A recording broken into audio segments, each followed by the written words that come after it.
In this video, we're solving problem 15.R.079 from the Larson and Edwards Calculus Early Transcendental Functions text, 7th edition. We're asked to find the flux of F across the surface S, where n is the upward unit normal vector to S. So our field is given by this, and our surface S is described by this equation, and we want the part of the surface where z is greater than or equal to 0. So I'm going to start this video by discussing how we evaluate this in general, and then we'll evaluate it for this particular field and this particular surface.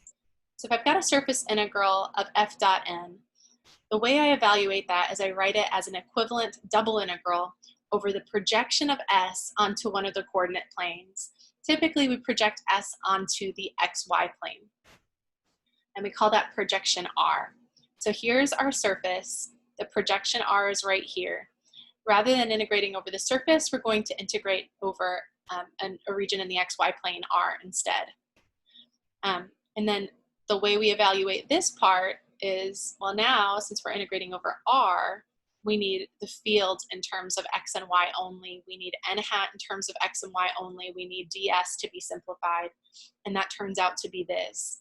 So to get the field in terms of x and y only, we leave the x's alone, we leave the y's alone, and we replace z with whatever it is in terms of x and y on the surface. I could have just as easily written f of xy here. It's just the equation of the surface. So you substitute that in, and then your field depends entirely on x and y. Now this unit normal vector times that surface area piece simplifies, and we simplified it in an earlier video when we derived this equation. It simplifies to this.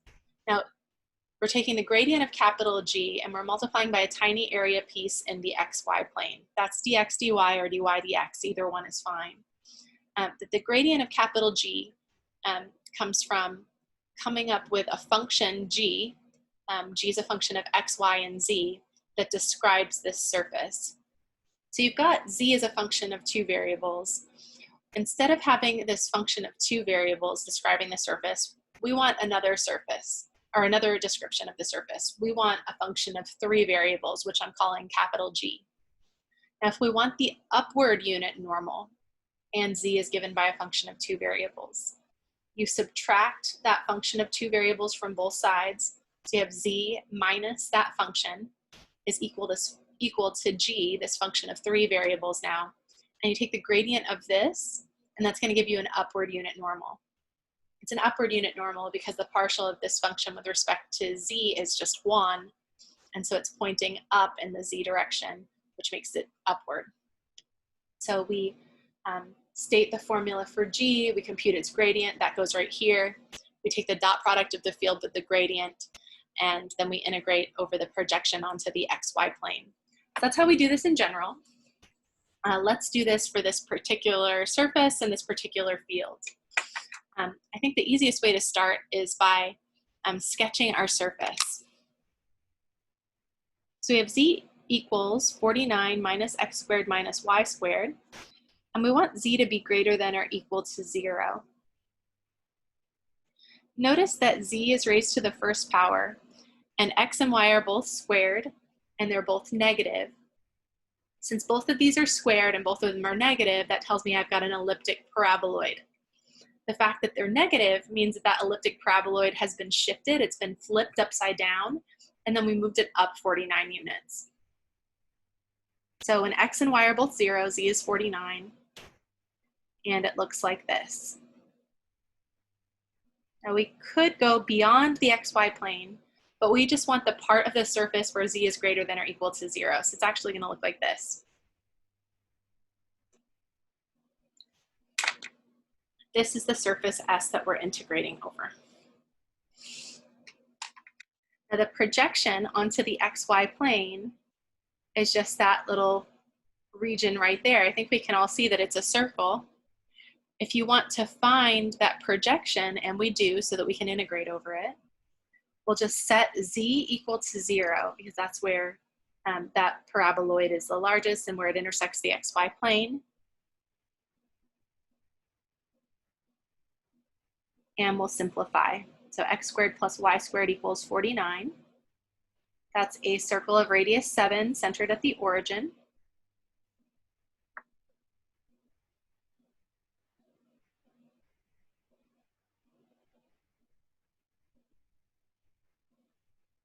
and that's our region R.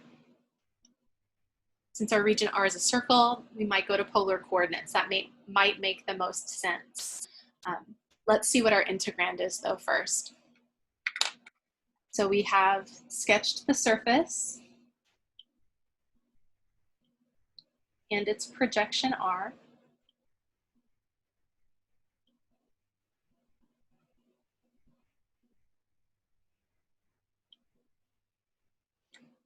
Next, typically we would write our field entirely in terms of X and Y.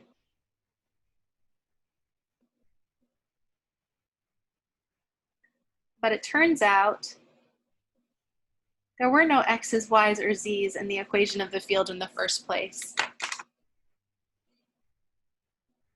So there's no substitution to make.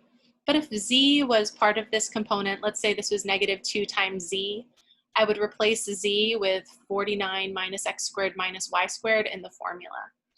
But since there's no Z's over here, there's not even any X's or Y's, we're finished with this step.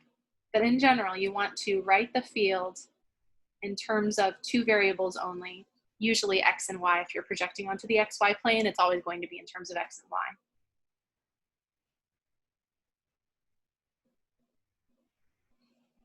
And then we need the gradient of capital G. So we need to find G first and then compute its gradient. Now G is Z minus that function. So we have Z minus the quantity 49 minus X squared minus Y squared. You can distribute the negative. And then when you take the gradient of capital G, remember you're taking the partial derivatives of capital G with respect to X, Y, and Z. We get the derivative of this with respect to X is just 2X. We can ignore everything else because those are all constant with respect to X. The partial derivative of this with respect to Y is 2Y. And the partial derivative of this with respect to Z is 1. The fact that that's positive makes this an upward unit normal. Okay. So we've got F in terms of X and Y only. We've got the gradient of capital G, and now we need to take the dot product. So we just found G, and then we computed the gradient of capital G.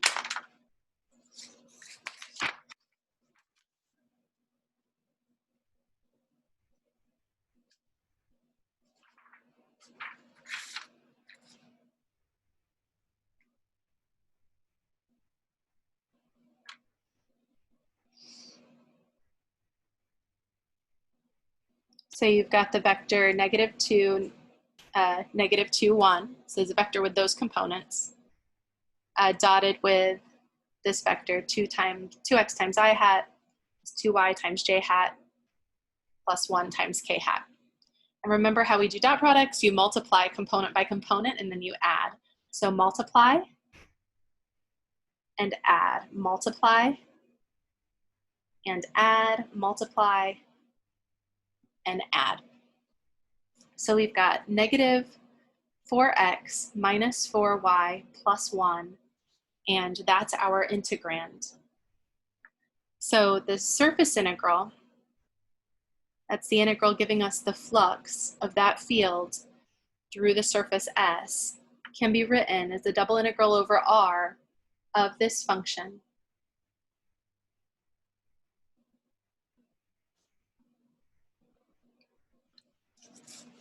Now, when I look at that region R, I see it's a circle. It's going to be easiest to describe in polar coordinates. So I think I'll evaluate this integral in polar coordinates. R, the bounds for R, remember you want to think of those as circles centered at the origin. R equals 0 is just that origin. R equals 1 is a circle of radius 1. R equals 2 is a circle of radius 2. And as R goes from 0 out to 7, we get the entire disk. Now, actually, in order to get the entire disk, we also need bounds for theta. Theta is an angle that sweeps. It starts at theta equals 0 right there, and it goes all the way around. So theta goes from 0 to 2 pi.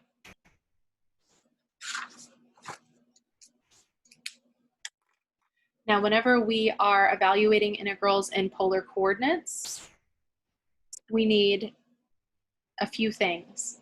We need bounds in polar coordinates, and we've got them. Then we need the original integral, or excuse me, original integrand in polar coordinates. So you replace x with r cosine of theta. You replace y with r sine of theta.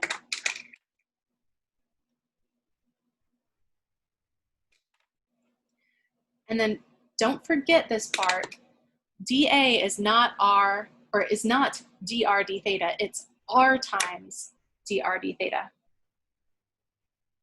And the order is correct. These are bounds for r, and then those bounds on the outside are for theta.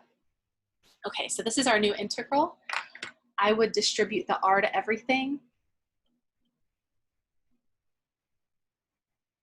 So I've got negative 4r squared cosine of theta minus 4r squared sine of theta. So I'm distributing there and there and there, plus r. First we integrate, excuse me, with respect to r, and then we integrate with respect to theta.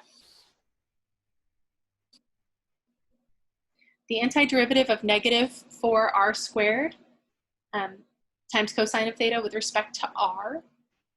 Remember, cosine is being treated as a constant. So you bring that constant down. Here we add 1 to the exponent and divide by the new exponent. Then we bring the constants down here. The 4 and the sine of theta are constants. Then we add 1 to the exponent and divide by the new exponent.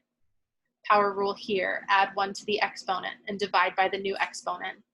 And then we evaluate from r equals 0 to r equals 7 and subtract. And it looks like I've got a negative 4/3 times 7 to the 3rd here. Actually, I'll use a calculator for that arithmetic.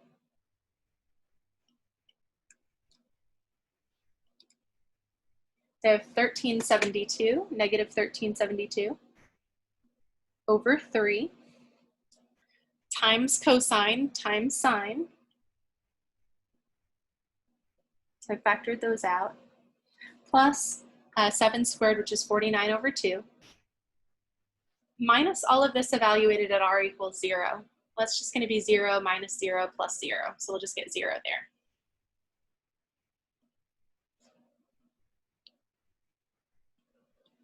Then we anti-differentiate this with respect to theta. The antiderivative of cosine is sine. The antiderivative of sine is negative cosine. The antiderivative of that constant is that constant times theta. And we evaluate from 0 to 2 pi. So we're going to have this number times sine of 2 pi, which is 0. Actually, I'll just write it out so you guys can see.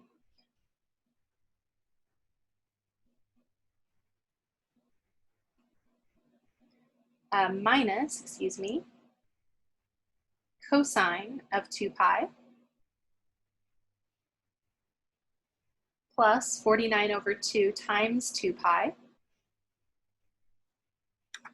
That's this expression evaluated at the upper limit. And then at the lower limit, we've got minus a negative 1372 over 3 times sine of 0 minus cosine of 0 plus 49 over 2 times 0.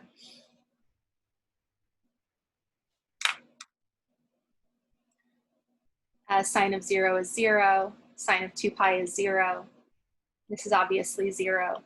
And cosine and sine, or excuse me, cosine of 2 pi and cosine of 0 are both 1.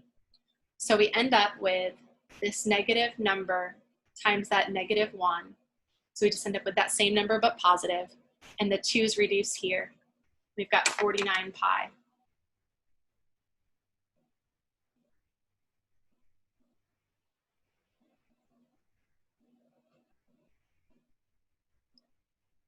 And then we're subtracting a negative, so that's adding 1372 over 3 times a negative 1.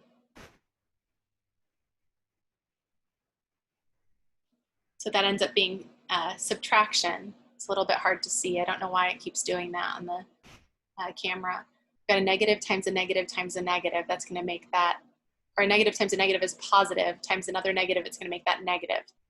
And then, of course, subtracting 0 does nothing.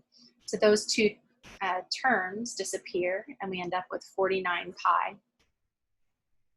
Okay, so let's think about what it was we just calculated there.